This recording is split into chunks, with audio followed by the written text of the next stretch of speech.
What is going on, guys? Welcome to the Seoulweaver Show. I am your host, Will Brooks, and as always, I'm coming to you from right smack dab in the middle of Seoul with a brand new episode of the show. Running a little late today. Got quite a bit going on. So my apologies, but I changed things and forgot I changed them, and everything was all set up all cool and nice, but then it wasn't, basically. No.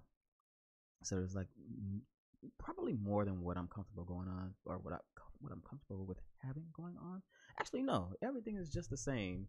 It's just that I try to do a little bit more than you ever have one of those days where it's like, hey, I got plenty of time, or one of those instances where you're like, I've got plenty of time, man. Like I've got 2 hours. I've been planning the show all week, but I came home with like 2 hours just to kind of do some fine tuning things, and then I was like, all I gotta do is set this on and set this up, get everything scheduled right, or get everything presented right, and then I changed something. And all that work, man, that whole 2 hours just went down the drain. Hope you guys had a great weekend. I personally had a pretty good weekend. Let me make sure my levels are good. I had a pretty good weekend. I don't know how well you guys could hear all that. I forgot I come through super loud on my headphones if I have them turned up to where they were before. Hopefully you guys can hear me now. I had a pretty good weekend. We actually got out and hung with a friend of ours, and we were in Gangnam actually shooting, like just taking pictures and shooting like a photo shoot for a new restaurant that's opening out there. It's the Seoul Caravan. It's an Australian food restaurant. But the owner is really cool. He's going to be on the show at some point in time when things slow down a little bit from him, because he's got a story he wants to tell and share.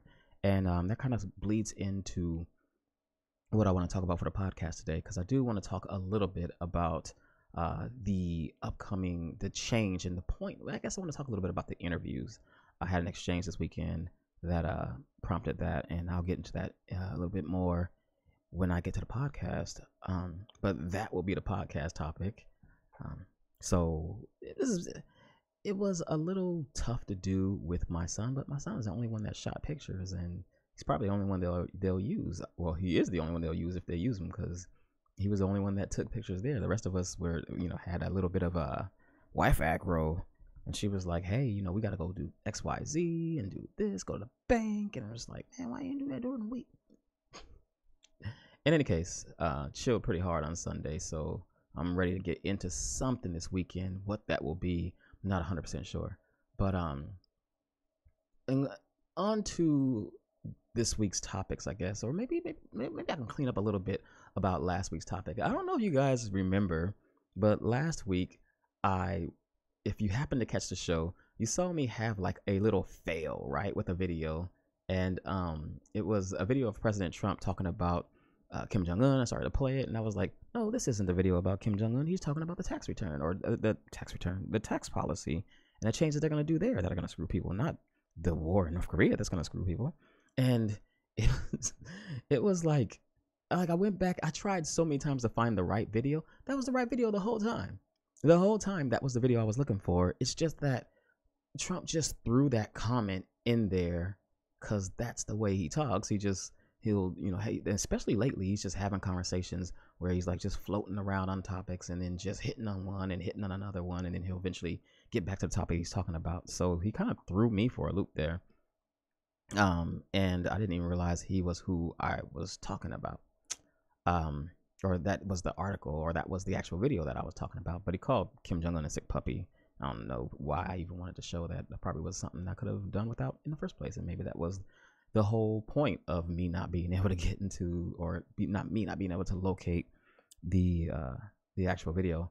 Another thing that we talked about last week, that I talked about last week that I wanted to kind of bring to you guys' attention was, because I'll revisit it again, was languages in international marriages, and how a friend of mine and I and our wives had a debate about who learns whose language and why it always seems to be one way and not the other.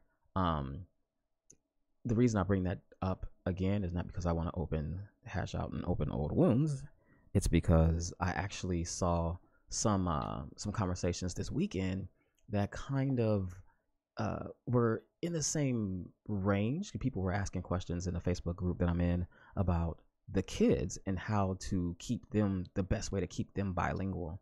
And there were all these different conversations about, or all these different recommendations and opinions on which language you should speak in home or which language you should speak in school, and how you can maintain that bilingual aspect of the kids. And that's something I'll revisit later, because I almost want to talk to a speech therapist or a speech specialist about what's the best route to maintain the bilingual aspect of your kids, because they tend to grow up bilingual, and then in another, I don't know, by the time they get like into school, like maybe third grade, like my little son is in second grade now, and we're having a hard time keeping him speaking English. And honestly, if it wasn't for my mother-in-law here, his grandma, then he probably wouldn't speak. We're having a hard time keeping him speaking Korean. And if it wasn't for a mother-in-law who doesn't speak English, he probably wouldn't speak much Korean at all, because we're noticing that he's talking to my wife. She'll ask him a question in Korean. He'll understand it. He'll respond to her in English. And we're like, whoa, why didn't he respond in Korean? So that's something to look forward to in future episodes. So, man, this whole interview thing is coming along. Actually, let me not jump into that just yet. So let me jump into what we have going on for today. I already told you what the podcast is about, and how I'm going to talk about a little bit about the interview process. I had something happen this weekend, or maybe earlier this week, in looking for interviewees that prompted me to do this. And we're going to talk a little bit, of course, about the current event show. We're going to jump into North Korea. We're going to spend a lot of time on North Korea today, because a lot has happened, from U.S. politicians to North Korea's stance on going to war, to how the war affects the Olympics. And we'll go into kind of transition through the Olympics and other things into social news that is happening here in Korea that caught my attention and I thought was interesting. And then we'll go ahead and finish up with social media posts and upcoming events. Don't really have much for upcoming events today, but I'll let you know what I got going on this weekend and what else I saw going on this or next weekend. One of the two. Oh, one other event that I saw, a couple of events that we had that I can see going on this weekend. So let me first start, and then I apologize. I'm gonna kind of wing this myself, because I really do want to go into why I want to do interview segments. Because you guys probably are aware that, I don't know how many of you are aware, I actually started the podcast probably 2 years ago now, a little over 2 years ago. And there are a bunch of Seoulweaver Podcast episodes where it's just monologue. It's just me giving you my opinion of everything that's happening, and or everything I'm experiencing, or things I have experienced. And I mean, some topics that I talked about here, some topics that I talk about here that I've spoken about here already, I've even referenced them. For example, the earthquakes, and what the earthquakes made, how that whole concept of having an earthquake in Korea scares me, and why, and what part of Korean culture or what I've seen here in my time in Korea makes me a little afraid of having to run into an earthquake or having an earthquake here. But I've given you my take. It's out there, and it's really only one take. And one thing I really want to do with the podcast segment is let you guys know what it's like to live in Korea. And even though I've been doing that in previous podcast segments to the best of my ability, I realize early on that you're only getting one take, one take. And if you'll notice, in one of the previous episodes, maybe it's Prepisode 11 or something like that, I talked about how my take isn't really all that great of a take. Like, it's not really the best take to get the full experience of the expat, because I personally don't have a full expat experience. I'll link up in the description about what I mean by a full expat experience. But yeah, so I think it's really important to get other people on the show. And that was just my initial reasoning for doing an interview show. the reason, and then as I was reaching out earlier this week, or maybe this is earlier, this is just last night, or maybe the night before, probably last night, as I was reaching out to people and kind of testing the waters to see if people in Facebook wanted to be on the show, and if people who, maybe people who authored books about life in Korea wanted to be on the show. As I was reaching out to people, the responses I was getting back were pretty interesting, and it was cool because a lot of people, I'm really just not going to end up having a hard time, and especially initially, it's going to be easy to find people to be on the show because a lot of people like to talk about Korea. They're just like me, and they like to talk about their experiences. But one of the exchanges in one of the groups I had was pretty interesting because they all, just amongst the 4 guys that were in that group, they all had like these different takes. I can give you this take, I can give you that take. One guy was like, hey, I can give you a take from a guy who really likes it here. Another one, I can give you a take from a guy who doesn't really like it here, or who could take it or leave it, or who just is here because it's convenient, or who's here, who's on the fence about both ways, or somebody who really doesn't too much care for it here, but it's kind of stuck because he built a family here and now he can't just leave. And even in that small group, it kind of exemplified it made me realize what the sheer example of what I want to do with the podcast is the reason I went into this idea of doing an interview show anyway. And that is, when people ask you, what's Korea like? Is it cool over there? Is it nice over there? It's given it like they're asking you like, that's just the way it is over here, right? And you can only give them so much. You can only give them your one opinion. Like every opinion that somebody gives when they explain what it's like in Korea, it's based on their experiences, their personalities, their origin, where they come from, their outlook on life, and everything else that makes them them. That you're getting their opinion, you're getting Korea through them. And so there's nothing wrong with that.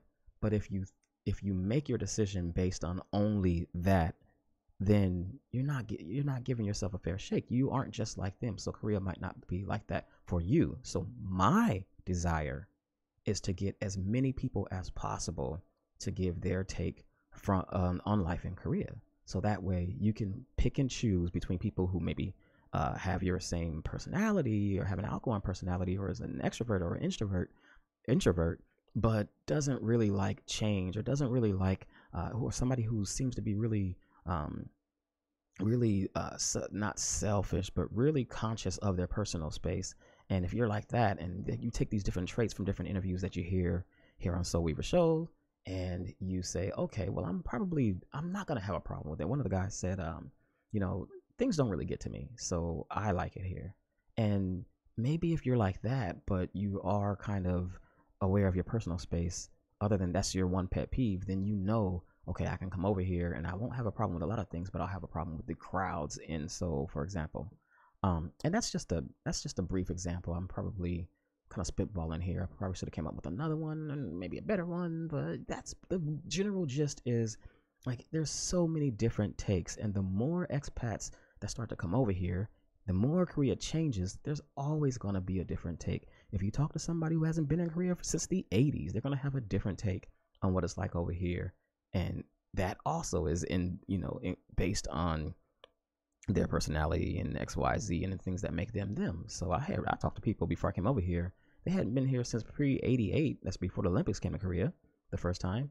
And there were people who loved it and people who hated it, but it was like the same Korea. They just had different takes on it.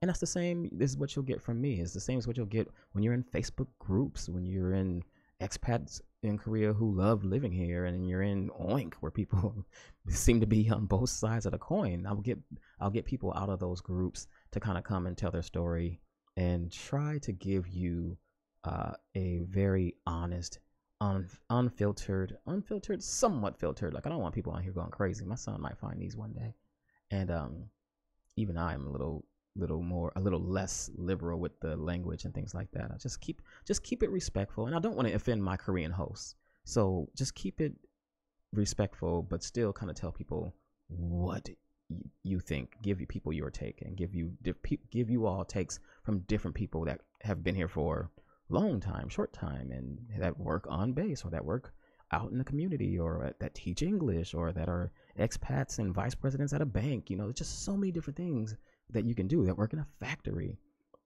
So that's my take and that's my plan for the interview, for the interview segment. And then from that point on, once I've kind of beaten that horse to death, because I do plan on kind of having people on to talk about it as much as possible. I want to go into deeper topics as I become more learned about expat life here in Korea, and have people on that are, just have journalists on, or people who wrote in-depth articles about certain issues in Korea, or again, people who, authors who authored books. There are a couple of people I have in mind, other bloggers, other event planners and things like that, and just other people who are married into Korea, and everything that you could think of, like anybody who can give their take, like I do when I have them on the show. And then, I mean, that kind of opens me up. I'm not sure how it's gonna be. I'm not sure what the best policy is. Like, should I not have people on a live show? Should I don't know. I'm gonna have people on a live show until it bites me in the ass. And then if they're not comfortable being live, then I'm just gonna go ahead and record the episode. And at this part of the segment, I'll just drop out, play that recording, and then we'll go on to the interview segment. So that's my take on interviews. That's the reason why. I think it's just the best way to get as many opinions as possible out there, and give anybody who's given me the honor of their time, to kind of give them a real fair assessment. And then another thing about, well, not so much about the interviews, but about the show as well, is last week we had some of my boys in the chat that were just kind of viewing the show and hanging on, but that brought their own value to the show as well. So I really want to figure out live chat, because it's going to be a little tough with the delay. It's not going to be tough, man. It's just going to be me kind of getting off a topic or getting onto the next topic and then jumping back. But I really do appreciate you all that jump in, watch this live, and then comment and give value in the comment section, because that's the reason I'm doing it live. That's what I wanted to be all about. I was pleading for a two-way conversation in that first rendition of this show. In any case, that's all I got for the interview segment. So let me take a quick break, get things hashed out. Still don't have my music planned out. Maybe I can do something a little different here. But I'll get things planned out and get things arranged a little bit better, so we can all see what I'm talking about when I jump on and go into the current events show. Be back in a minute.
So I am back. We can go ahead and jump right into it with the current events segment of the show. Needless to say, we're going to start off with North Korea. So if we were tracking from last week, North Korea launched their new missile, and it's almost all starting to blend, like to swing together. Man, swinging this mic out was probably a mistake. It's all starting to kind of stream together, man. Like, I can't even keep the weeks apart. But North Korea is now launching their missile, and they're trying to plan out another nuclear bomb test. And this is a weird thing to see. It's funny to see stuff like this, because it's like, what is the point? North Korea warns it will not avoid war with the U.S., though it does not want one. I don't even know what that means, man. Like, come on. Like, it's just crazy to say. So let me read the statement here before I go into it, because maybe it's not that crazy. We do not wish for a war, but shall not hide from it. And should the U.S. Miscalculate our patience and light the fuse for a nuclear war, we will surely make the U.S. Dearly pay the consequences with our mighty nuclear force, which we have constantly strengthened. The Korean Central News Agency is who reported that. Yeah. So one of the biggest concerns that I have with this whole North Korea thing is, like, I've not heard of a scenario that sounds agreeable. I mean, I'll find myself saying that probably every week, but like, nothing sounds good. And if you're not going to avoid war, but you don't want one, like, how do those two measure? And you're not involved in talks. Now, I did see an article that I didn't get a chance to catch, that some U.S. diplomat is going to North Korea, and maybe there's some back channeling or some arrangement going on there where he's actually going to try to de-escalate things. But I mean, if in the grand scheme of things, it's been nothing but escalation for probably the past, I don't know, I think the issue with North Korea has been nothing but escalation since the death of Kim Jong-il. So I don't know, so maybe somebody, and if anybody out there is listening and you actually have like information counter to that, please let me know. But I'm going to get into a few things that happened over here in North Korea, but like that, or over here in Korea on the peninsula with the conflict, because there's a lot of statements that kind of make it look like the U.S. is provoking North Korea with their drills that they do twice a year, every year, and are defensive in nature. Anyway, we'll get into that in a moment. But yeah, this is North Korea saying that they don't want war. And I mean, that's rhetoric that I don't think I've heard before. And so it's crazy to think about what's going on in North Korea. So North Korea, like, if you try to like imagine, like, why would you not come? Like, the way I am, I try to imagine, why would you not come to talks? Why would you cut communication altogether if you didn't want a war? Like, the way to stop the war is talking, but maybe they're cutting communication because they've been trying to communicate, or the lines of communication have been open for X amount of years and there's been no progress made. Although I thought Kaesong and the Kaesong Industrial Complex, I may be saying that wrong, and family member reunions and things like that were a bit of progress. But maybe that's progress for you if you're in South Korea. It's probably not anything if you're in North Korea and you're watching your funds dwindle and you're watching people just slowly, your country is like slowly being like choked to death by Western influence in a way. And that's another thing that I don't think people get about what's going on with North Korea. As far as North Korea is concerned, they were minding their own business, having their conflict in their country. And because of their ideology, they were winning. Because of their ideology, the U.S. came in and stopped them and almost wiped them out completely if it wasn't for China coming in. And that's the story that's been told to me. I don't know, I wasn't there, I don't know the whole story, but historically I believe that's the Korean conflict in a nutshell. So really, North Korea is like, yo, we had everything under control then the US came in here and stopped us. So yeah, they're the enemy. They went, mind your own business. This is our region. We've been fighting over here on this peninsula for doing things our way. Who are you to come in here and tell us that we can't do it the way we've been doing it all this time? Because you're, the stronger power, even from another region. And it's pretty crazy to look at it from that way, because it's like, yeah, man. Like, and then you start to ask yourself. Actually, I'm going to get into it in just a moment, so I won't even jump ahead. But North Korea is not going to stop. They're not going to stop. That's kind of the issue, because they don't feel like they're wrong. So here is some upsetting news that actually came, that I actually saw while I was scrolling through, I believe I was scrolling through Facebook and I found this, but this is a Korea Times article about North Korean children who are going to face malnutrition since the U.S. has cut off the food supply. The UN, has cut off their food supply. and it's almost interchangeable, to be completely honest. Maybe I was more right the first time than I was the second time. But what's going on here is the World Food Program.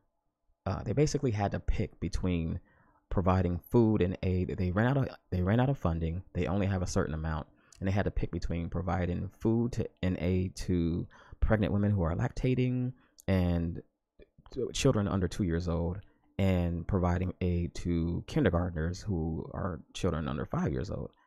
And they basically had to maybe not even flip a coin. They basically had to say, well, children under 2 require more nourishment, so they get the funding. And the reason they ran out of funding is because the UN basically cut funding that was sent to WFP, World Food Program, Korea.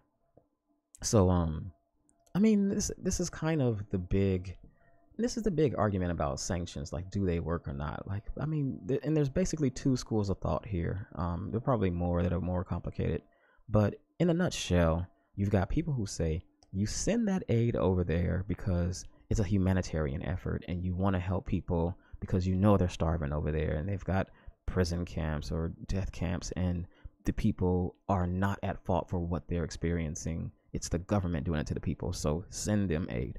And then you have another school of thought that says, hey, you're sending that aid over there, but the government, those people are still starving. The government's just using that aid to fund their military or to feed their military, which they'll use to fight us later.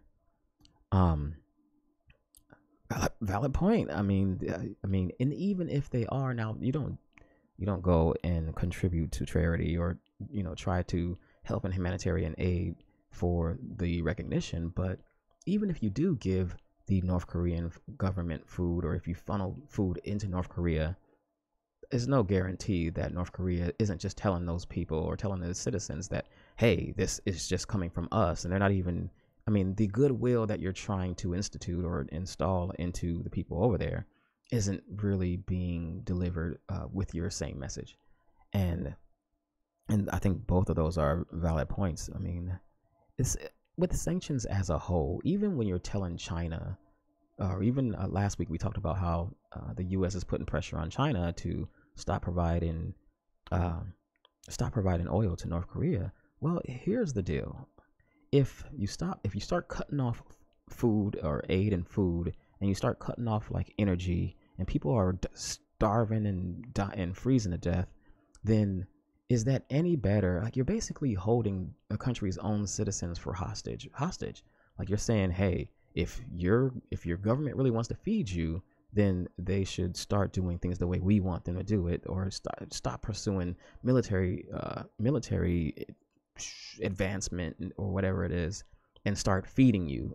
If your government doesn't make that decision, then you all die. And in a way, I don't see much difference between that and just going over there and bombing people and bombing civilians. Like, they're in one way they're dying because you can't get along with their government, and another way they're dying because their government doesn't want to. I don't know, maybe there is a big difference. I'm not sure, because now that I say it out loud, it sounds like a big difference. But you're causing the government, like, you're taking away aid. Just seems like and this is the problem with the issue with North Korea, is it's all freaking complicated and confusing, and you need smart people to handle it. We'll get to it later about why I pointed it out in that fashion. So yeah, this is pretty rough, man. Then you look at the comments, and just to pick out one of the comments, I really want to read this. Yeah, this is a comment on this article in the Korea Times. A comment by one of the readers: the U.S. government should stop this ridiculous waiting game going on for decades and put an end to this. We will feel sorry we did nothing in the name of peace for so long, just like we did in Germany and in Japan in World War II. The North would have no trouble feeding its population if Rocket Man would stop exporting food to gain money that does not go to his people. South Korea has an overflow of reserve. I don't feel like reading all this, man. This is kind of the take, right? Like, this is why I think this is problematic, because You got these people over there in the States that are, I don't know what maybe he's basing. I mean, this guy could have gone to North Korea and seen it. He could have been a former ambassador. I don't know who he is. I don't know him from Adam. He could be active duty. He could be any, but my bet is that he's not, and he probably ain't affiliated with the military. He probably is typing this comment from safe and wherever he is, and not having to sacrifice anything real on his own to make all this happen. Not gonna join the army and come over here to liberate the freedom, come over here to intervene. Not gonna, I don't know. In most cases, from what I've seen, those are the people who make comments like this. But I don't know. Are we getting to the point where this is the only option? Some people think not. So I guess this is actually news from an article that I talked about a while ago, to be honest. There was an article earlier about North Korea actually hacking Seoul's defenses, or Seoul's cyber defenses. And they actually, in the hack, one of the pieces of information they got was this. So Seoul has started a decapitation. Seoul Korean military launches special forces to decapitate Kim Jong-un. That's a provocative title. That's not really what they do. I don't think that's really their role. But I'm sure that is part of one of their goals. But this is a decapitation unit to kind of go and take out key leaders and key positions, maybe key military installations or something like that, key leadership military installations. And this isn't them. This picture isn't them. I'm sorry. Let me go ahead and clarify that. These guys look a little silly, so I'm sure that's not them. They just needed a picture to put there. But yeah, it's like a secret, like a special unit made to go in there and take out specific targets, and I guess included like 1,000-man brigade, and Kim Jong-un is probably included in that. And I don't know, did I ever think about what taking Kim Jong-un out of the picture would make that country look like? Like, who knows if it would be better? I mean, look how Iraq went. Like, who knows if that would be the best course of action? But I guess it's one that has to be weighed and has to be considered. So that's what they're doing. Kim Jong-un already know about this, man. They got that. They hacked the defense ministry's plans, and this was among some of the data that they got. So this wasn't a surprise. So I'm surprised I didn't hear. Maybe because them actually activating it. Maybe I'm surprised I didn't hear anything from North Korea on that. This actually reminds me of a movie that they made in South Korea, probably a movie from the late 90s or mid 90s, about a movement in the 80s where they went and they took these guys that were on death row or something like that, these criminals, these gangsters, and I could be messing up this plot, and they trained them, and they said, hey, we're going to send you on a suicide mission to kill, back then, Kim Il-sung. Maybe Kim Jong-il. One of the North Korean dictator. And so they were making a plan to raise these guys, but then they came up with the sunshine policy. So I'm going to say 90s. And then they came up with the sunshine policy and decided to axe the plan altogether. Well, then they had to do something with the guys. So their plan was to kill them. And the scene I remember the most out of the, and then these are guys that were training them the whole time. Military guys were training these criminal guys, and they were all getting close. Some of them were building relationships, getting close, and some of them were just developing hate for each other, and so on and so forth. And military guys, basically, the military guys make this plan to kill them, and then the other guys find out about it, and then all hell breaks loose. I think that was a pretty good movie, man. I gotta find that and put that. If you're not in the Seoulweavers Facebook group, join the Seoulweavers Facebook group, because I'm gonna put it in there, put the link to it in there where you can watch it, because it was a pretty decent flick. Should I have said flick? Probably not. Lindsey Graham. I mean, you guys know who this guy is, man. He's been calling for war with North Korea. He's been the loudest voice in Congress, or in the Senate for a while now. So the article, there's two articles here that I'm talking about, but let me just give you I got some video of Lindsey Graham talking, and we'll do that video really quick, and then maybe I'll throw up in my mouth a little bit. But let's hear what Lindsey Graham has to say about the situation in North Korea. If you can't tell, I'm really sick of this guy. I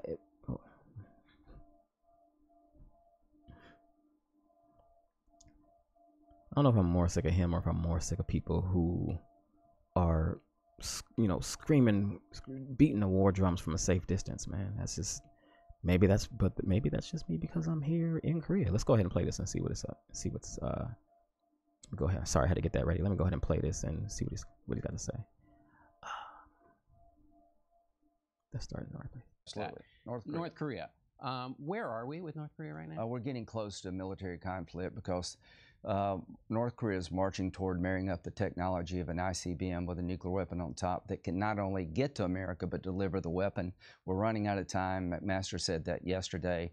I'm going to urge the Pentagon not to send any more dependents to South Korea. South Korea should be an unaccompanied tour. It's crazy to send spouses and children to South Korea given the provocation of North Korea. So I want them to stop sending dependents, and I think it's now time to start moving American dependents out of South Korea. Wow. Yeah, so I mean, when you see people who beat the war drums over here, man, who just want so badly to just get into a war, it's almost like I don't know if you watched that show Community, but there's a scene in there where Pierce Hawthorne, played by Chevy Chase, says something like, "You people are the reason it took so long to get into Vietnam." Like, man, Vietnam was a terrible thing. We probably should have went there in the first place. And you were mad because we didn't go sooner? And that's like Lindsey Graham is a real life version of that. Secondly, just to kind of imagine, what do you think? What message would that send to North Korea? Like, what would that actually bring on the war if the U.S. were to stop sending families over here and start evacuating families from here? That could actually spark the war. Like, that could be the action that sparks the war, because that's kind of showing your hand.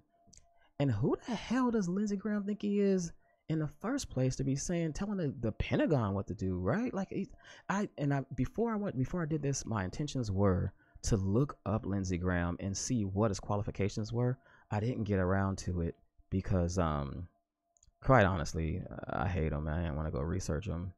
I hate this stance of, like, we gotta go over there and do something. I hate it from people who aren't going to do anything. It may be a necessary stance, but even if it is, it should come from a place of, like, regret, man. Lindsey Graham looks like he is in a hurry to get people over there, not because it's, this needs to happen, just because, I don't know. I just watched that documentary, Why We Fight. Do I have the thing here? I just watched a documentary called Why We Fight, and it was a long version of the documentary about, yeah, man, he's smoking, but yeah, it's a long version of what Dwight D. Eisenhower said on his exit address when he warned us about the military-industrial complex. Now, this is really hits home close for me because, my God, he's an Air Force Reserve Colonel. Reserve. No offense to my reservists out there, man, but still calling for all-out war with an entire country as a reservist, man, it's kind of like.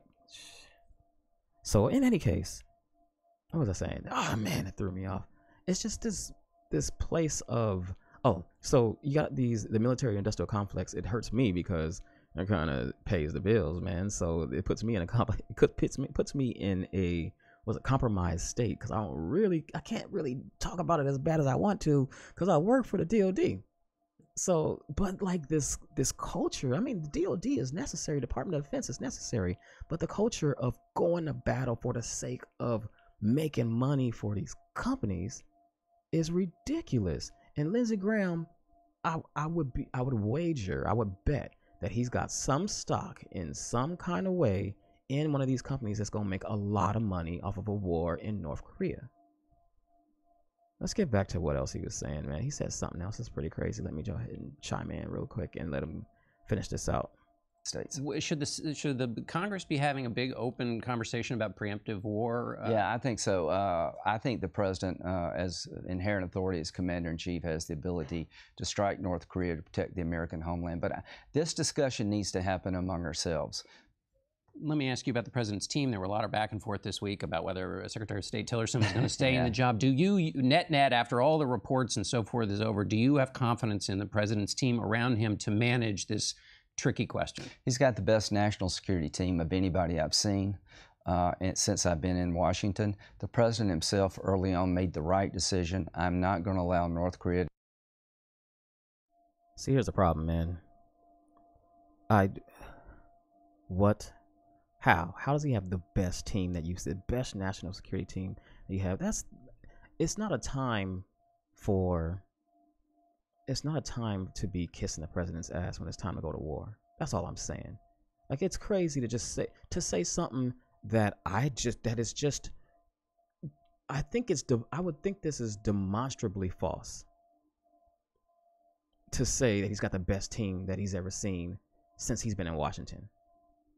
President Trump hadn't put together great teams, man. Like, they talk about themselves, about how dysfunctional they are. So how could this be his national security, though? That's on point. So let's go to war and let's put lives on the line. It's just a crazy statement. It's just a crazy position. And I don't have the confidence. Here's the deal. If I was confident that people knew what they were doing, then, and they were saying like, hey, look, this isn't the only, like, this is the only way to do this. It's the best way to do this. It's the best way without risking American lives. We can get in there. We can do it strategically. And if I had faith in the intelligence and the competence of the people who are going to make this happen, then maybe it would make sense. Because again, there is no great resolution to the war with North Korea. It just doesn't. I mean, it doesn't exist, man. Or to the Korean conflict, the conflict on the Korean Peninsula. There's no great solution to it. There's no easy solution. And if there is, somebody say something. Maybe I'm wrong, and I hope I am. But if there is a great solution to this, somebody offer it up, because I would love to hear it. But I mean, God,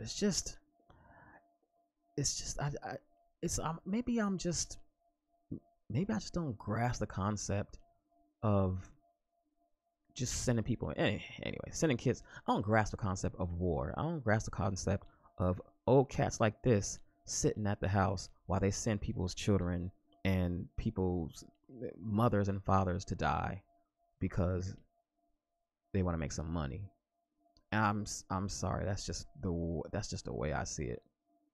I can't help it, especially after watching that documentary. If you don't know what I'm talking about, watch that documentary. Why We Fight. So that's Lindsey Graham in a nutshell. If I ever meet Lindsey Graham, if I ever hear that Lindsey Graham is in my vicinity, I'm gonna protect myself from myself and go in the opposite direction as fast as possible, just to make sure I don't say nothing crazy, or even worse, do nothing crazy. I just think he's on to the next topic. So and then the bottom line is, like, who is he really? That was my question. Like, who is he to say that the Pentagon got to stop sending people over here? He's nobody, man. They ain't gonna stop. They ain't gonna change anything. So that's like all the North Korea news, specifically to the conflict, and it kind of bleeds over into this thing, man. It bleeds over into North Korea news, and bleeds over into social news. So, that doesn't look right. Let me get that back. Gotta fix that up really quick. Hang on one sec. So in social news, I might as well go ahead and you see it's an airplane there. So airplanes are like changing their routes when they fly from South Korea to the U.S. This is actually a picture of Singapore Airlines. It's not like, it's just a plane. That's probably not a plane flying from Seoul to LA, but it could be. But it's a picture from Singapore Airlines. They actually changed their routes because they don't want their airlines to fly. They don't want their aircraft to fly, in locations that could be subject to North Korean missile attacks or missile tests. Maybe not even attacks. But yeah, Singapore changed it. They were the only ones. They're the first airline to actually make this change, which is pretty crazy. Asiana Airlines, they did the same in 2010 just to kind of avoid any possibilities, any mishaps or anything like that. And Korea Air did the same, or Korea Air probably did the same thing in 2010. I didn't verify that. But their take now, Asiana Airlines and Korea Airlines, there are no current routes that fly through a dangerous zone, according to Asiana Airlines. And Korea Air, they said there's absolutely no danger to passenger safety. So, of course, that's what they're going to say. What if they were to say anything else? That's why there's short statements. They're like, no, just short and sweet. Don't leave nothing open to interpretation. Don't say too many words. How badly would that hurt the company? But it's crazy that we got to come in and go through this now. We're at this point again, which brings a point up to the folks that they were talking about, like that comment that kid was saying before, or that commenter on one of the earlier articles was saying, like, hey, this has been going on for a long time. Is it not about time that we went in and just this is the rip the Band-Aid off scenario? They're like, just rip the Band-Aid off. Just do the hard thing and then get out of there. It's just not. It just doesn't seem like it's the people who are actually going to do the Band-Aid ripping and the dying that are saying that.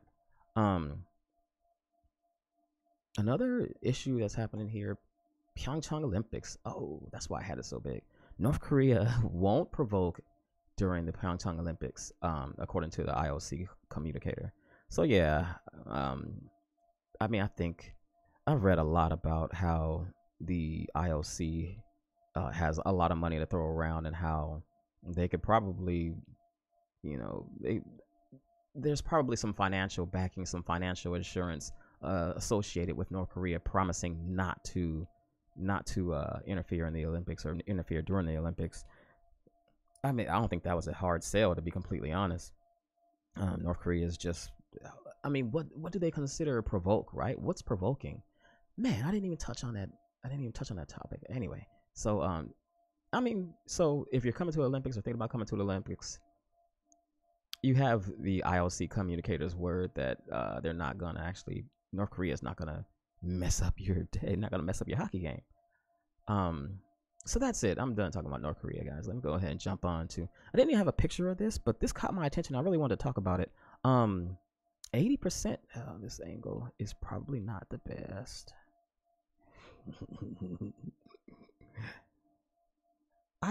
I'm not disagreeing. I'm not saying the IOC communicator is wrong. I'm just saying a perfect time to make a point would be during the Olympics.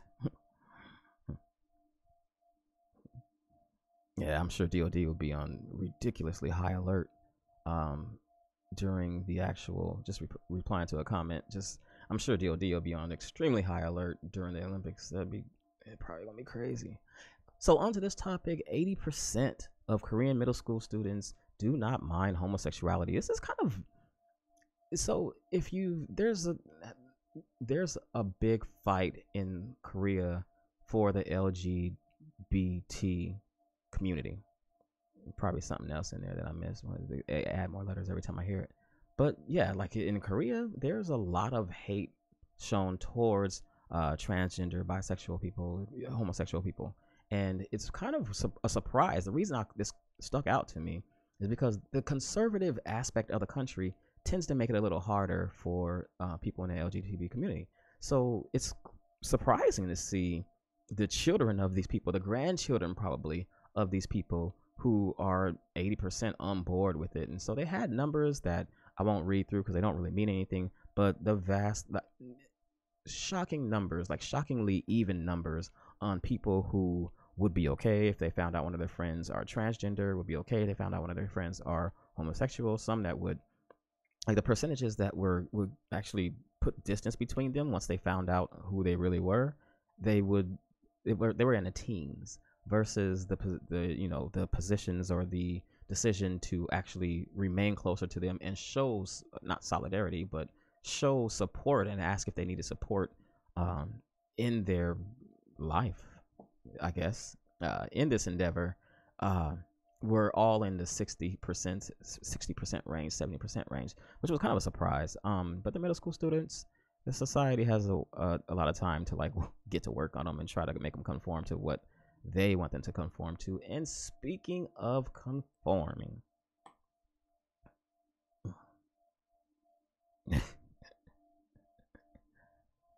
somebody said they didn't know the IOC were protectors and defenders. Like, they really gonna do, what if North Korea does do something? What they gonna do? What is the IOC gonna do? Catholics and women's groups clash over the abortion ban. So here's the deal. Abortion is current. Here's a current law on abortion. Women who get abortions have a chance of serving either 1 year in prison or a $2 million or 2 million won fine. 2 million won is like $1,800, in between $1,800 and $1,900. $1,900 fine if they are caught getting an abortion. For the doctors who provide abortions, they're actually sentenced to 2 years in prison. This doesn't actually happen that much from what I hear, but that's the current rule out there right now. And so obviously there are women out there who want the rule banned. In fact, there was an actual petition started on the presidential website that got 230,000 supporters, where they said, hey, we think the current rule banning abortion should be abolished. And so with that support, that prompted a study. So now the Catholic Church is getting involved. They're coming over and they've started a campaign to get 1 million votes or get 1 million signatures to keep the law in effect. The law right now, it only allows abortion in the case of it's only allowed in the case of rape, in the case of that the person that the woman is pregnant by, she cannot marry them because they're too closely related. That prompts me to think about how you can't really, like, since so many people have similar last names, the same last names in Korea, like Kim, No, seriously, how did I forget all the Korean? Kim, No, Yu, Yi, and Lee are like the same name. Like, those are really, really common last names. Sun, those are common last names in Korea. And it's crazy because you're like, well, how do you know who you can marry or not? Because y'all got the same last name. And then they have like family registrars that show what section, like if your last name is Kim, my wife, she's got a family registrar that shows what section Kim she is, what part of the country her Kim lineage is from. And that's like, whoa, that's crazy. But if something happens and you don't get down to that, you don't have, like, you hook up in a club and you hook up at the club and you don't have like your paperwork on you, and you hook up with a Kim that originates in the same location you originate with, y'all can't get married. So I guess, and if there happens to be abortion involved in that, yeah, Lee, Sun, Yi, Trey. I forgot about Trey. Park? There we go. That's why I think the people in the chat are ever so valuable, because I'll be slipping when I get up here. So anyway, it's only allowed in those cases. And then in the case of in case the fetus has a mental disorder or a disease, some of that seems a little unfair. But what you're seeing here are two different sets of protesters. Basically, on the left, you got two different sets, or two different parties clashing over abortion. And this is kind of an age-old argument at this point. I mean, we see what the abortion argument is like in the U.S. And I think this actual the black protest that's happening, where all the women are in black on the right hand side. It's probably your right hand side. That's something that originated in Poland, I believe, or Poland, excuse me.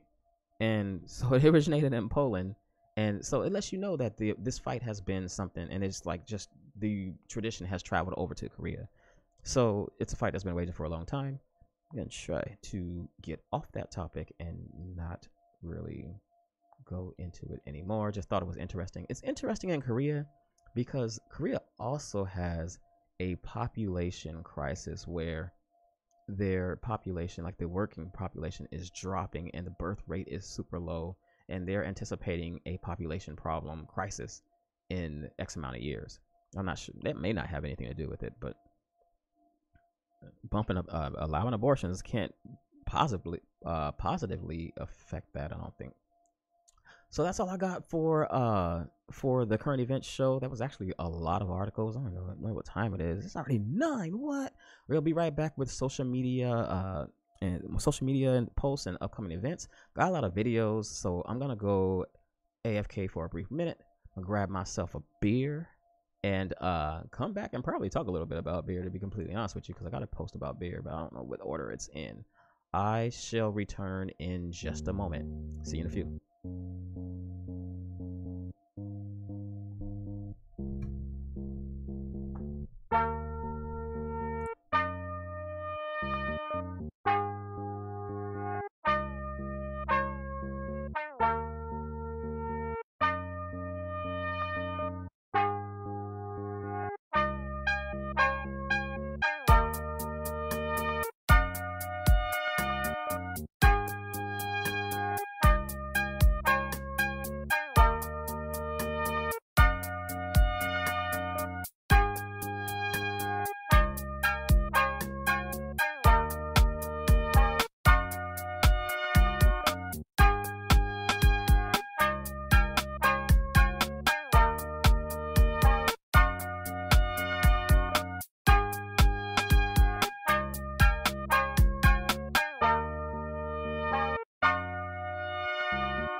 Your boy is back,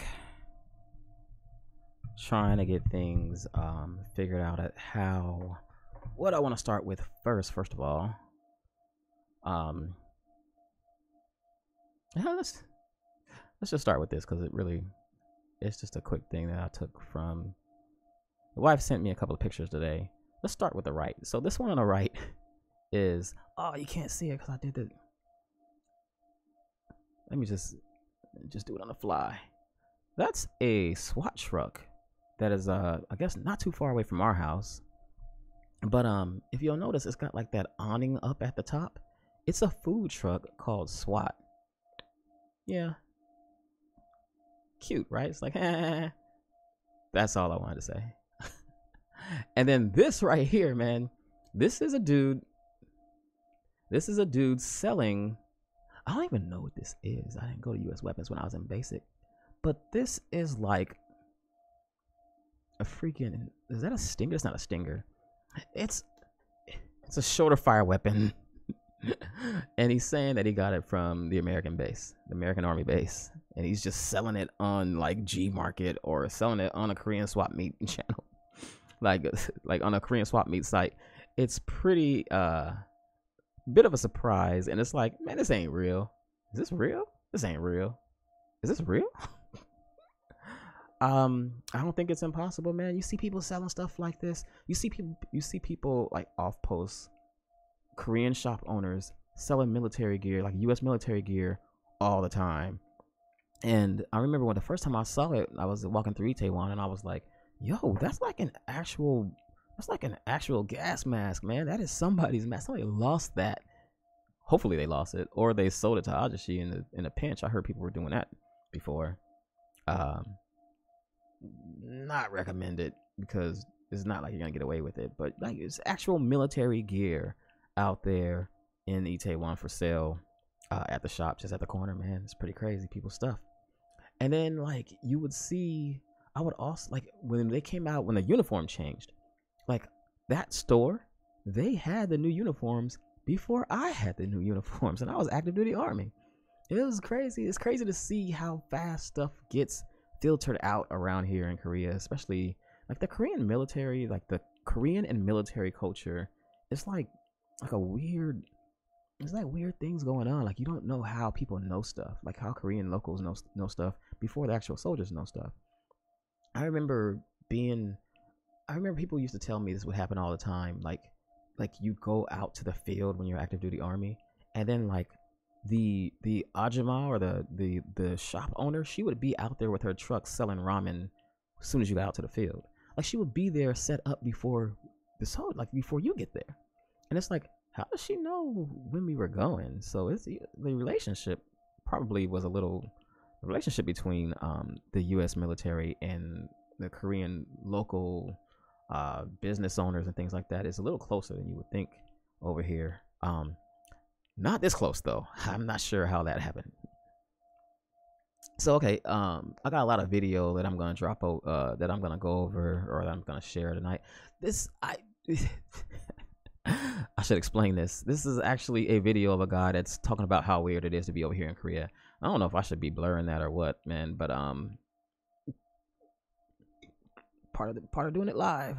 Let me go ahead and jump over to the video and share it with you. Now, I do want to share like other people's content, but I don't want to steal other people's content. Let me know if you think it's wrong. Like, I'm not going to show you the whole video, but let me know what you guys think about watching stuff like this. I'm just going to show like a little excerpt of it. And then, different here. My God, it caught me off guard. And then, I don't know. And then give you the link to go there and check it out. I don't think they'll have a problem with that.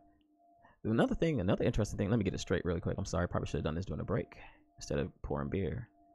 Another interesting thing is some of these videos are like in Facebook, as if Facebook is YouTube. And I know you can put videos up on Facebook, like, yeah, of course, but like these look like, I mean, it's like a real video. I don't know how to explain that. I don't know what I'm saying, but let me jump this up. We'll just go from here. You don't need to see it like completely perfect. South Korea feels like another world. Things are different here. It has a homogenous culture with a lot of funny and wacky things that's different than anywhere on earth. I've gotten to know Korean culture fairly well after living and teaching English here for 2 years. I've been back every year since I left, and I'm still amazed by the uniqueness of this country. This toilet seat heats up your butt. Here are 12 wacky things I find about Korean culture. 1. Restaurant etiquette. Hands are dirty, chances are you'll be using toilet paper to clean them.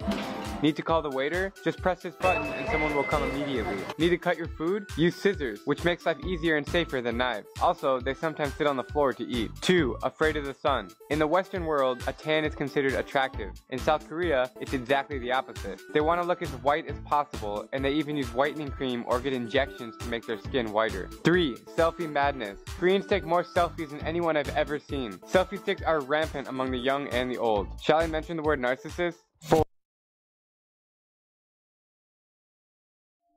Yeah, man, I didn't want to hijack his whole deal there, but yeah, man, it's so he's got 12 lucky things he's talking about. That is pretty accurate so far. Let me jump off this particular picture real quick.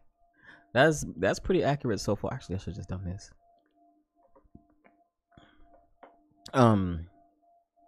All those things, man, you see it a lot. But it depends on where you are. Like, where in the circles, I never saw when I was hanging out, when I first started hanging out in Korea, I saw a lot of people who tanned. Like, there's like it just kind of depends on what culture you're into. Like, if you're just, I guess if you're Korean with a C, I say sometimes, then yeah, you do want to look as white as possible. But if you have like any affiliation, a lot of people, if they have a little affiliation, if they hang out in like Western locations, if they hang out with foreigners a lot, if they associate with foreigners a lot, then I think they tend to. But I guess that's kind of his point, right? That's what he means, Will. Like, unless, like, if they're Korean with a C, then they don't want to get tanned. And you see people walking around in the daytime, like when, with umbrellas so much that they don't want their skin to get dark. It's pretty extensive because, well, so I've been told that this really originates from, like, people who were dark skinned, people who were tanned. They're associated with working in the fields, and they associate that with poverty or being poor because they obviously have to be outside all the time working. They ain't got that much money. And if you're white, like if you had no tan at all, if you look like you didn't get much sun, then you obviously are not so much noble, but you're obviously wealthy, like, or you're obviously well off because you don't have to be out in the sun working the fields all the time. That's what I'm told it originates from. It sounds right from what I've seen in my time here in Korea. Let me know what you think that originates from. I'm a little curious to see what everybody else's take on that is. The Chogyo button, I call that the Chogyo button. The button that you press. There's two things that he went over. I only let him touch on three things really quickly because I didn't want to show his whole video. The link, of course, is in the description, so go check it out. But the button that you press in a restaurant to call people over, that is needed in the States. They may have it. I've been over here so long. I don't remember seeing it when I was back there. But like when you want a waiter or a waitress to come over and help you out, you say Chogyo, or you call her like Imo, which means aunt. But I've had that go wrong a couple of times. Man, you know what? That was a long time ago. I've never had that go wrong recently. But like long time ago, man, the lady didn't look like she really appreciated it. And I was like, yeah, I'm not going to do that anymore. I'm just going to say Chogyo. What's the one that doesn't get spit in my food? Yeah, I'm going to do that from now on.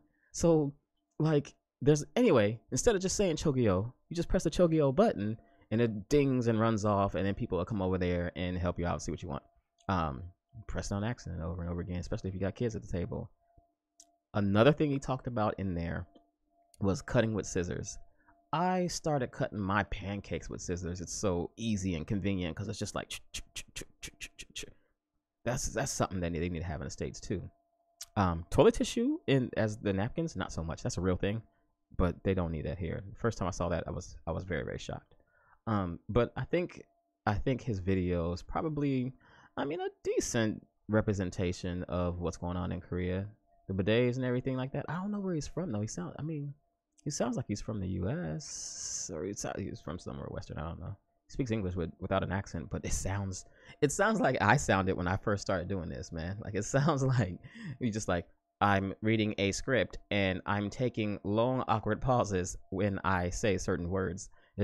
I think so. Hopefully, I hope if he's new, man, I think he'll be on point by the time it gets done. The video is pretty put together pretty nicely. So this happened. Let's go into this one. Let's just jump into, since I'm drinking beer, I'll take a sip while I'm talking about it. Cutting foods with scissors. Awesome.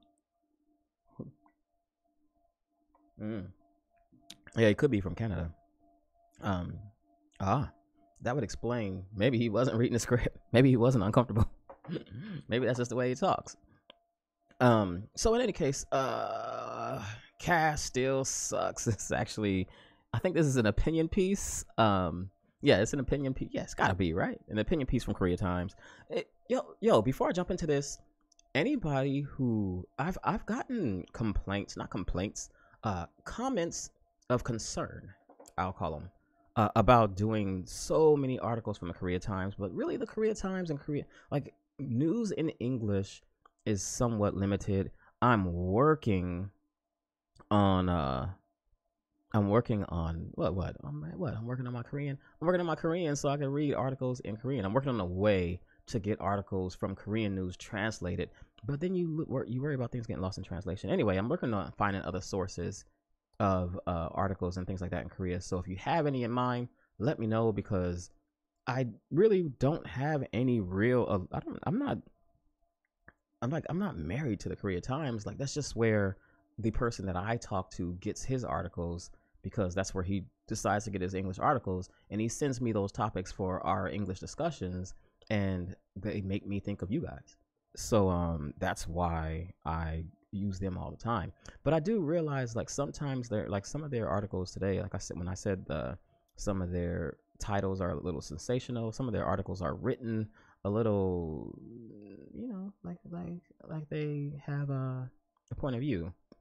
And who doesn't? But I would like to get both point of views. So I use the Korea Times and the Korea Herald off the top of my head.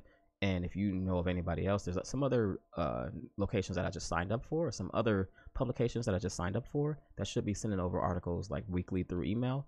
But if you have any ideas, let me know. That's a little more time on that than I thought. But Cass still sucks. So here's the deal, man. Cass was endorsed. Who? Oh my God, did I not write it down? Jordan Ramsey, right? He endorsed Cass last week. And he was like, it's good beer. And there's like rumors floating around that his time in Korea, during that time he was here, Cass paid him like 400 million won a day. Ooh, I gotta look that. I can't back that up. And I would love to, because that's a lot of money. 400 million won a day. That's like $3,070.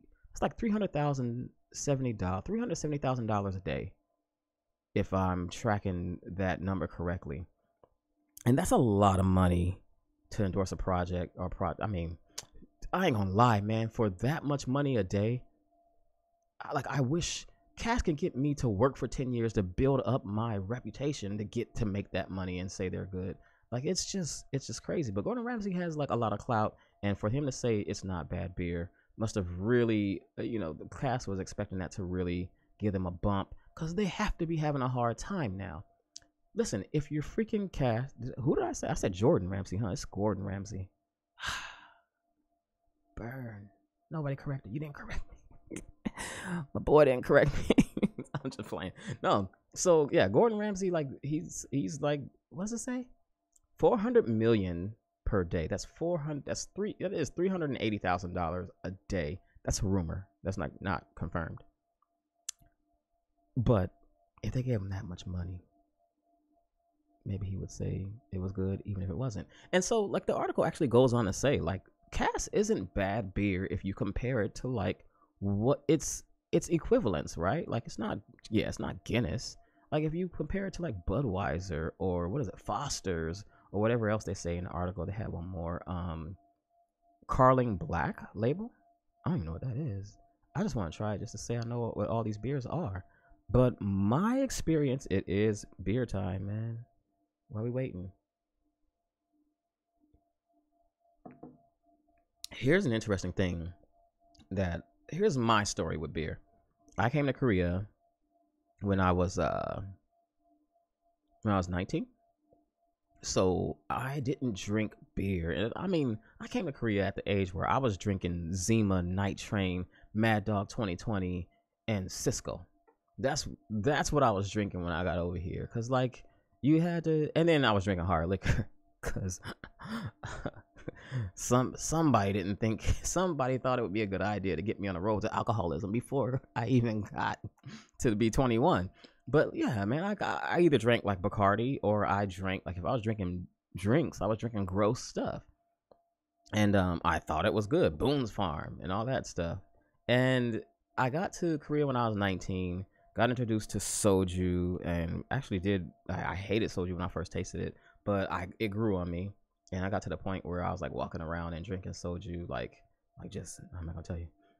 But I actually thought, like, people used to tell me that if you drank a lot of soju, it would taste like cream, like the after effect or the aftertaste would taste like cream.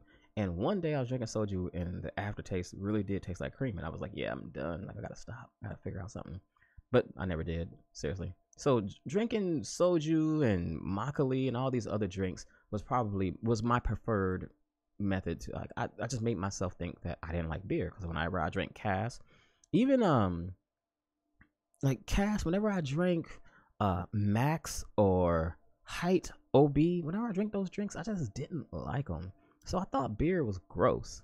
And so I mean, I would drink it if I was in company, or I drink Somek, like we were talking about last week, the mixture of soju and beer, but I just wasn't really big on it. I drank Cass Red. Have any of you ever heard of Cass Red?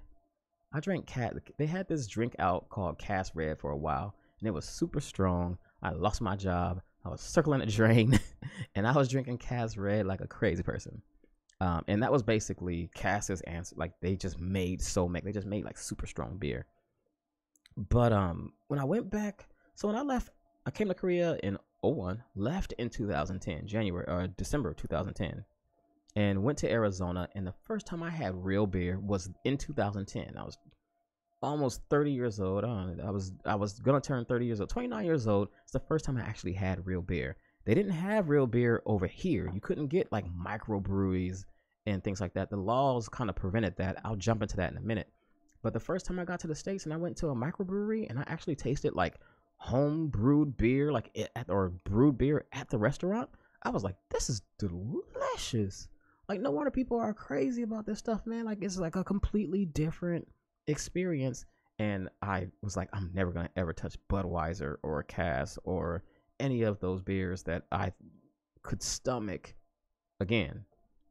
So then I left Arizona and I had no choice. But once I came back, you started to see like this growing of these microbreweries here.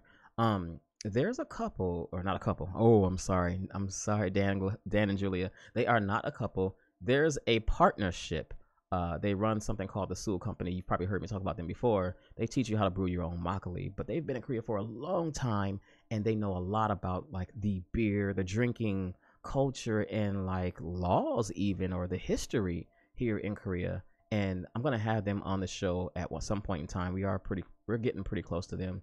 They actually have an event going on this weekend. I'll talk about that in a few. But I'm gonna have them like in the home studio, and sit and chat with them, and they can tell you about how we came to this point where you only had Cass and OB in Korea, but now you've got all these microbreweries popping up because of the release of all these laws that used to restrict things before. They'll be great guests to have on the show if we can line that up. When we can line that up, because I'm sure that'll happen. So yeah, man, they say, I mean, Cass is okay, yeah. Great chaser, or if you want to mix it with soju. Yeah, maybe. Mix with soju and cola, man. What is it now? Somekko? That's what it is. So regardless of Gordon Ramsay's endorsement, people still don't think Cass is all that great. Again, it's good for what it is.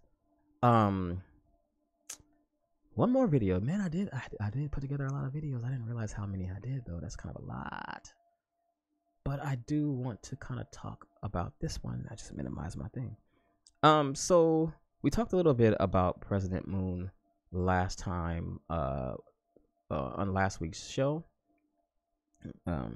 Somebody in the chat mentioned that he's like the first real democratic president, I guess, or first, yeah, I think by far. We're just gonna jump on and watch this little video with President Moon, because I think people would have something to say about this, in the comments. But what? How'd that start? What is happening? 안녕하세요. 제 이름은 조시고요. Yeah, I completely ruined that, man. Like, I don't even really know how. Like, I'm a little confused about how all that just went down. Give me one quick minute. I almost got it. OBS like started it without me really like wanting it to start. There we go. Okay. Cool.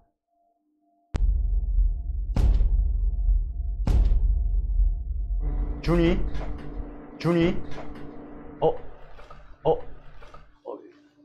놀랬지? 네. 준이가 여기 있다 그래서 이거로 보러 왔지. 안녕하세요. Just for the record, my man is 말하는 거예요? sitting in the laundromat, a college student, doing his laundry, and the president of South Korea walks in and just starts talking to him. Asks him, "Are you doing laundry?" 네, 지금 제 이불 빨래 하고 있습니다. 오, 이불 빨래? 네. 아니 근데 네네네. 이게 빨래하는 사이에도 지금 책 보고 있는 거예요? 예, 좀 뭔가 불안해서. 오, 대단한데. 아닙니다. 열심히 하네. 무슨 시험 공부해? 저는 군무원 준비하고 있습니다. 언제 시험이 있어요? 올해 7월 달에 있어요. 경쟁률이 어떤데? 제가 알기로는 120대 1. 120. He's doing what So he's doing what I do and a couple of my friends do. He's studying to be, they call it kumuwan. That's actually a government employee. So the way it works here in Korea, they actually have to take a test, and they have to test for to be kumuwans or government workers. So that's what he's studying to do. Just to point out something really quick, man. Like, I don't know if you guys can see this where you are, but I noticed this when I was watching this video earlier. Like the security. I'm a little concerned about the security of President Moon. When you watch him like walk up, he's just like walking in, man. Hold on, I'm sorry. Am I on the right thing?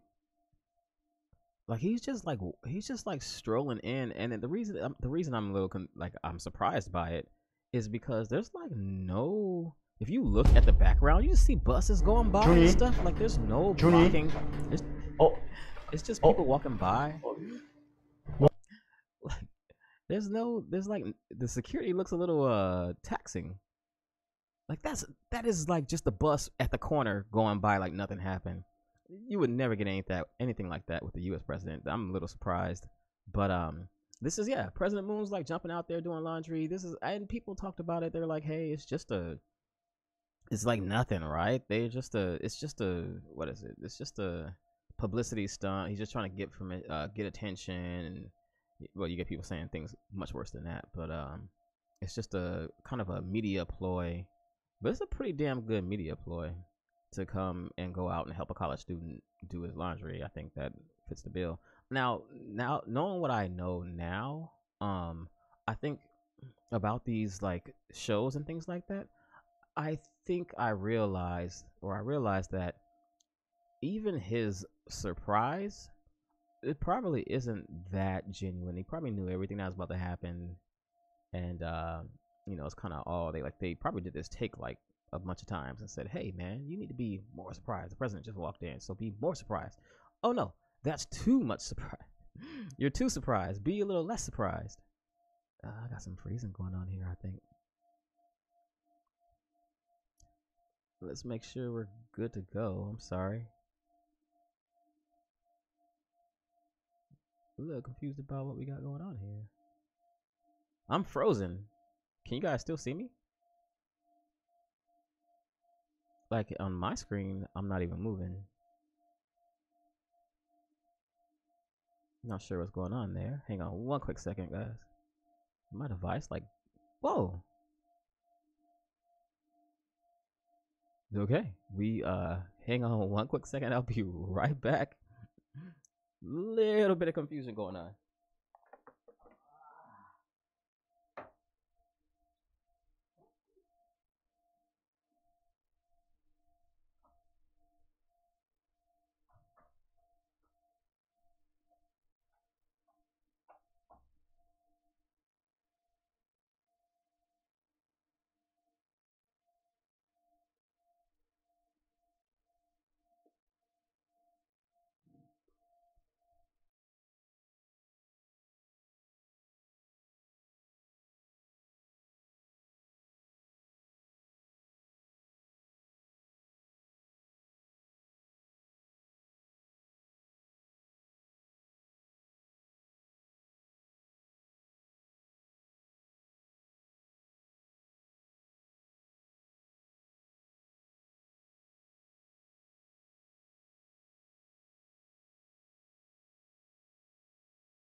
So, had something, a little strange mishap there. Capture card failed on me. I believe I am back.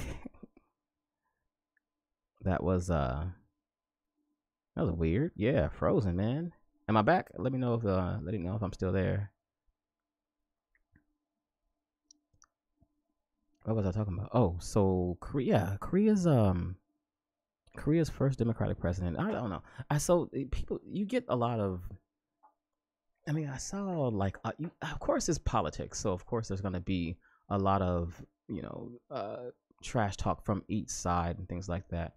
But I personally like President No and President Moon's approach to being approachable and being like regular. I don't know, not having this elitist mindset, and not having this. I don't know. They just have like this really calm. Like they try to be, and I don't know if this is a good idea, but they have this uncle Samchun. They call it uncle, or Samchun is how you say uncle in Korea. But they have this Samchun demeanor, and even President No's wife is out like helping them serve like dinner or somewhere. I mean, they want to give the impression that they're out there for the people, and I mean, I really hope they are. The thing is, though, that does not jive well with other current leaders right now, so it may be misconstrued as something else. I don't know. Even as policy, I don't even really. The thing about politics in Korea, as a foreigner, you're not supposed to get involved with their politics. Even though I see expats out there at like rallies and things like that all the time, I think I would wager, and somebody chime in if you see this, chime in and let me know if I'm wrong. But I would wait, like your actual status says that you can't participate in the politics unless you get the status of ordinary resident. And so that really kind of, I think some people kind of put themselves in danger when they get out there and get involved in the politics in South Korea. I mean, you can say who you like and stuff like that, but the idea of like taking part in rallies and things like that does not sound like a good idea. Not if you want to stay. If you don't mind getting booted out, then it seems like you can have at it. So let me go ahead and jump on one last video that I have here. I don't even know. This is the reason I want to share this video is because I talked about like what life is like in Seoul, and this is a college student who is transferring schools that has to move apartments. And this reminds me of when I first did my own version of a transfer out of the army. It's burning. Out of the army to become an English teacher and teach English in Ilsan. But this is pretty much how, I mean, this is almost just about how I was living. Actually, he takes it a step further than how I was living. Let me go ahead and share this with you guys real quick. This laptop could have funded my living situation right now for the next year. That's how cheap this room is. Alright, hello. So today I am moving out of my one-room apartment here in Jincheon, Seoul. I'm transferring from Seogang to Seoul National University, so basically moving to the other side of Seoul. This is my first apartment in Seoul. I'm gonna miss this place so much. Literally everything you can do is in one room. I could poop and cook and do laundry and study and sleep in the same room, and probably all at the same time. The Goshi one is going to be not as convenient, obviously, and a lot smaller, but it's also about half as expensive as this room. I think this is about like 500. The Goshi one's like 250, 1,000 won a month. All right, so this is my new apartment. This is what he changed to.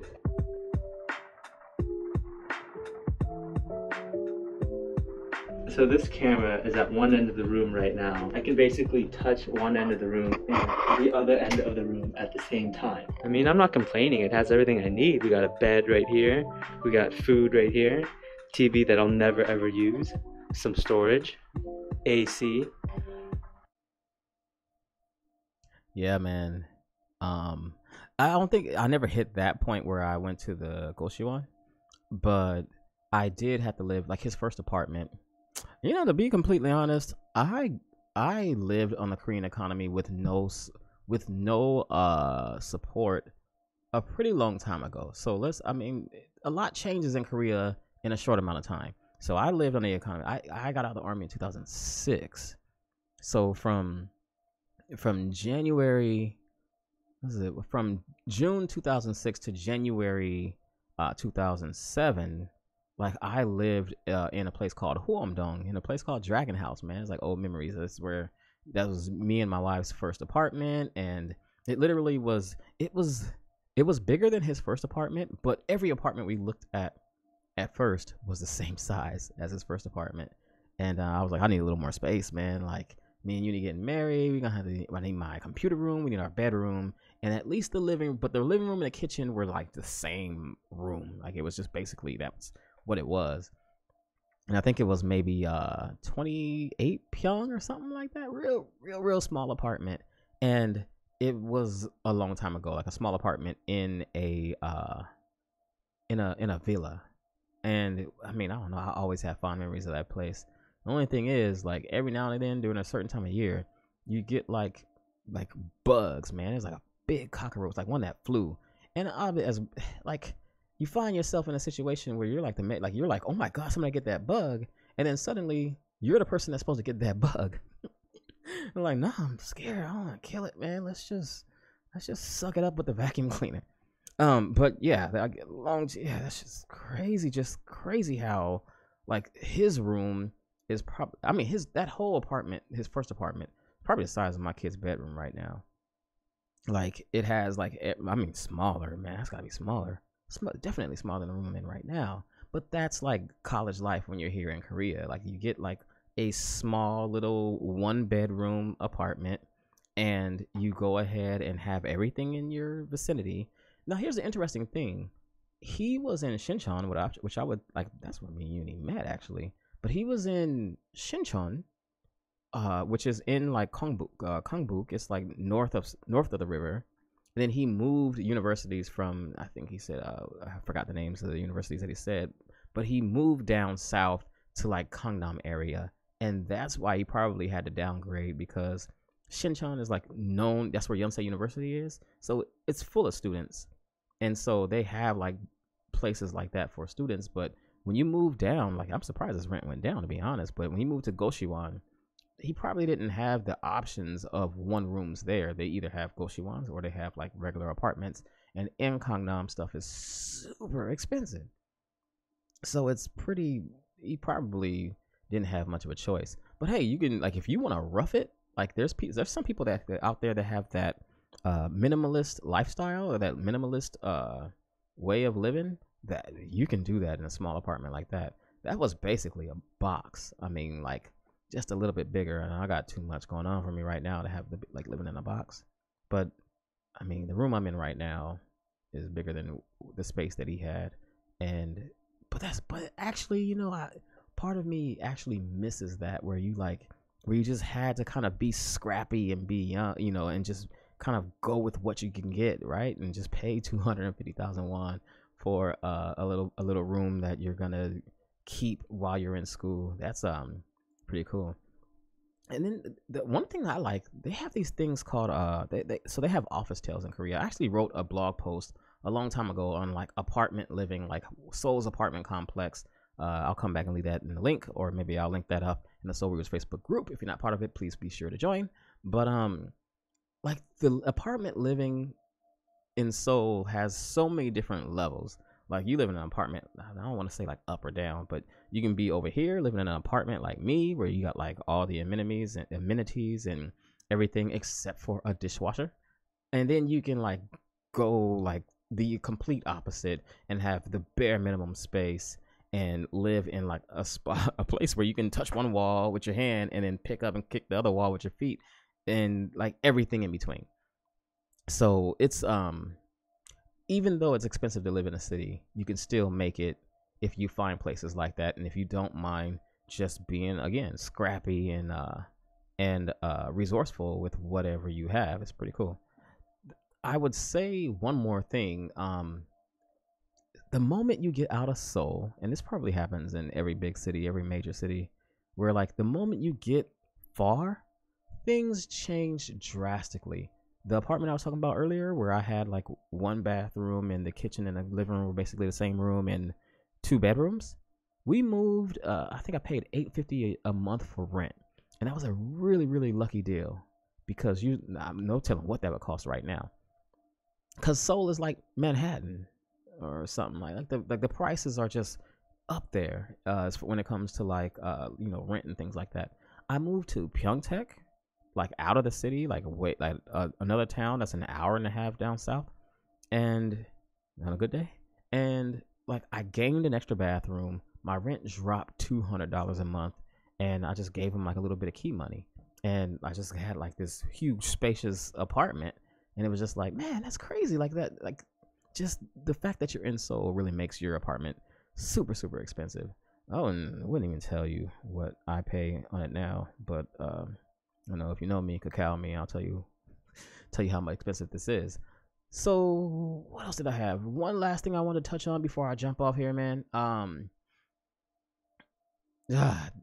This right here. So you may hear me say this often about either K-pop or how I'm not a fan of K-pop, but I'm a fan of K-pop girl groups.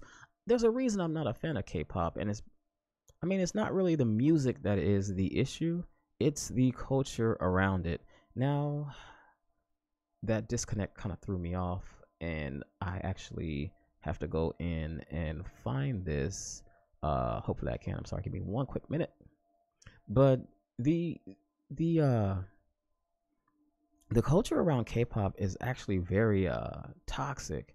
Like the things that your favorite K-pop stars go through is like nightmarish. They find themselves in terrible, terrible situations. And this article is actually shared. The first time I saw it was shared on Oink by Travis Hull, who Travis is no longer in Korea, but I'm gonna see if he wants to jump on and do a quick interview on the show because he was here for a long time and he started a very prominent group in Korea. Say what you want about Oink, which Oink means only in Korea. It's OINK, only in Korea. Say what you will about Oink, but it is prominent, and it does. I mean, some of the posts can be a little trolly, and people in there can be a little trolly, and it can be a little I don't know, man. It'd be crazy in Oink, man. The post, the responses.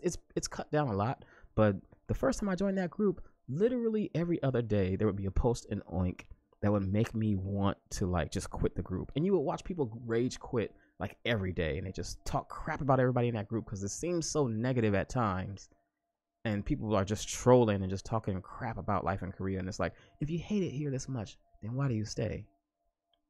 And then eventually it kind of got under control. People kind of, I don't know if Travis got under control or what, but it kind of mellowed out, and you can get some actually good information in there. So and then when I spoke to Travis, when I met him the first time, or the one time, I didn't meet him any times after that, I actually realized what he's doing for Oink. And I realized that even though people were griping it was hard to stay in that group, that was actually the demographic that I might one day be able to serve if I paid attention to what they were saying. In any case, this was in Oink.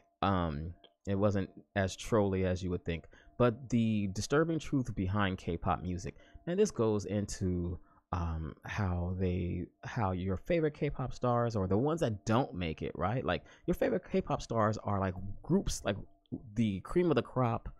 Freaking Blackpink is like, there's like 20 more, I don't know, maybe 200 more groups for every one group that you see that makes it up there in day 6 and all them. And they go through a lot of trouble where they're signing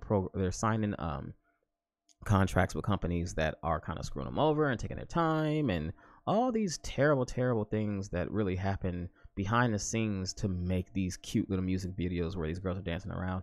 It's in this video. I'm not going to show it because I just don't have the time, and I've been on for an hour and 50 minutes but you really should check this out. Link is in the description. It talks about how some of the K-pop members, or some of the aspiring K-pop members, they're the ones that really have they don't get a lot of money. They kind of sign over their rights for 7 to 15 years. They sometimes get caught up in prostitution rings, or things that are prostitution rings that are disguised as something else, like escorts or whatever.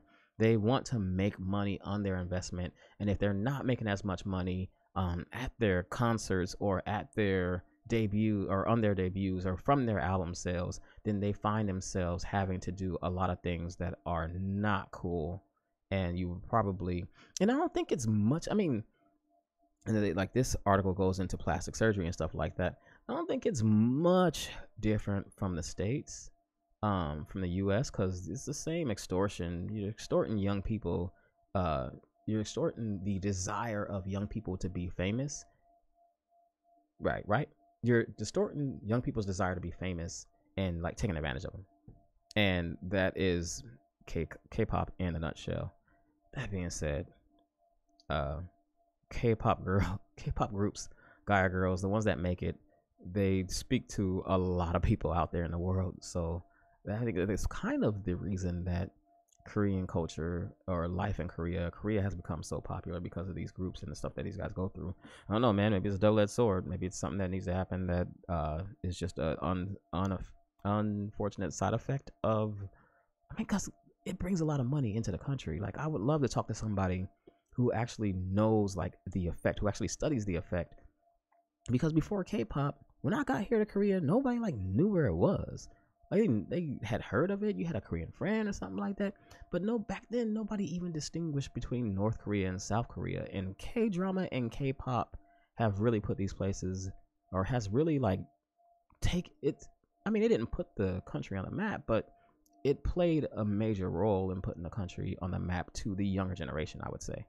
I don't know if that's, I don't know. That's a take that I have. Everybody that comes over here now seems to be infatuated with K-pop. They call them Korea boos. I myself, again, not so much a fan of K-pop as I am a fan of K-pop girl groups, and I feel terrible about it when I realize what they go through, or what some of these groups are going through that you never even see. It's pretty crazy. Stellar has a piece in here where they're explaining why they had to go so sexy, because Stellar got so much crap. Between Stellar and Bambino, I think those two groups were like the most like hated groups by like Korean netizens, because they just were over the top sexy and doing things that really just didn't need to be doing, stuff that really didn't need to be done to get popular, or in their eyes didn't need to be done to get popular. But I'm sure they weren't working on their own accord. I don't know, man. It's pretty tough. What would you do to be a K-pop star? That's like the question of the day. What would be the line? What would be the drawing line to say, okay, I'm done. I'm not doing this anymore. You're just gonna have to, I don't know, take my breach of contract and take whatever money I owe you, and I don't know. Probably the price is pretty high for people nowadays, especially if you're young. So that's about all I have. Actually, no, I think I got a couple of events. So this is onto the event segment, and just to knock this out and be done for the evening, this is the Seoul the expat fair is happening this weekend. I'm actually going to this. Trying to figure out whether to go on Saturday or Sunday.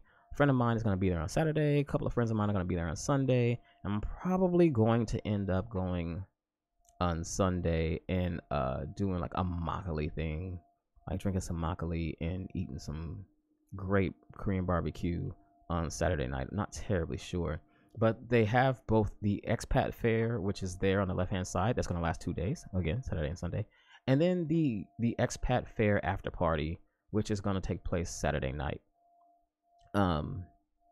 Again, link in the description. You should check this out. It's a fair that's going to it's a fair that's going to have companies there that cater to expats. I'm going to go there and check it out. I'm hoping to run into companies that actually are owned by expats, or like entities that are owned by expats or partially owned by expats, and that are there to serve certain needs. Oh yeah, I forgot about that. Certain needs based on what they see or what they've seen from their time here in Korea.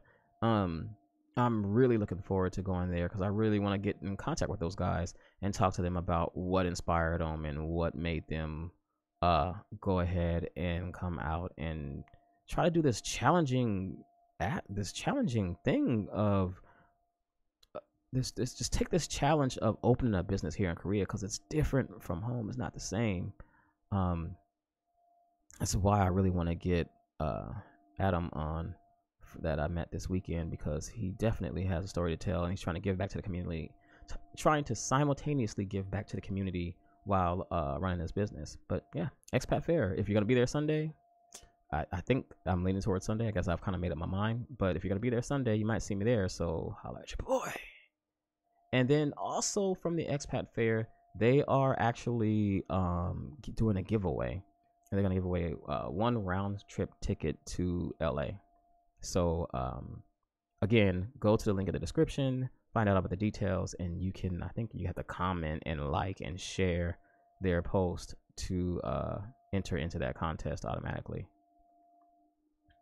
And that's it. So that's all I got going on, guys. Thanks so much for tuning in, checking this out. Let me know what you think about some of the topics that we talked about. The breadth was like huge in this one this time, man. I think we really went from point A to point B. I didn't even think this was gonna last this long. Probably overdid it, but that's kind of the way it goes, man. So appreciate your time. I'm gonna head on out. I'm already like sweating like crazy. Your boy got his hair done, but you really can't tell with these headphones on. Probably it looks much better. Probably get something to plug into my ears from now on, just so you can see it. Be sure to follow us on Instagram and Twitter. We're starting to get more active on social media, and we want to kind of engage into a conversation with you guys that way. And again, if you're not part of the Seoulweavers Facebook group, be sure to join up there as well, because I'm sharing things there throughout the week, and taking recommendations of media sources and books and other topics that you guys want to share with us there. So be sure to join us there, and just send out an invite or send out a request for invite, and you'll get that invite.